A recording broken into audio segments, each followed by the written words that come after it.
वज़ीराबाद इमरान खान साहब के ऊपर कातलाना हमला हुआ, उनकी कोई FIR दर्ज नहीं हुई, ना ही 100 मोटो लिया गया।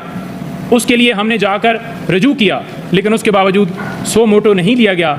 यहाँ पर F9 पार्क में कोई दरख्त काटे जाएं तो उसके ऊपर 100 मोटो ले लिया जाता है। नंबर 3, तोशाखाना केस, बार बार जज हुमायूं दिलावर को रिमांड किया गया, हालांकि उस जज के ऊपर इमरान खान साहब की तरफ से अदम एतमाद किया जा चुका था और वो जज हुमायूं दिलावर साहब वो बार बार उसी तरह का फ़ैसला देते थे।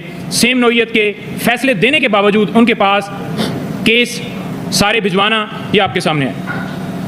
इसके साथ साथ इमरान खान साहब के वारंट गिरफ्तारी जारी किए गए, 26 घंटे ऑपरेशन उनके घर में किया गया और चीफ जस्टिस साहब 26 घंटे खामोश रहे। हुमायूं दिलावर साहब ने भी जैसे हुक्म जारी किया गया, जैसे वारंट निकाले गए, उनके ऊपर इसी तरह का प्रेशर सेम जैसे चीफ साहब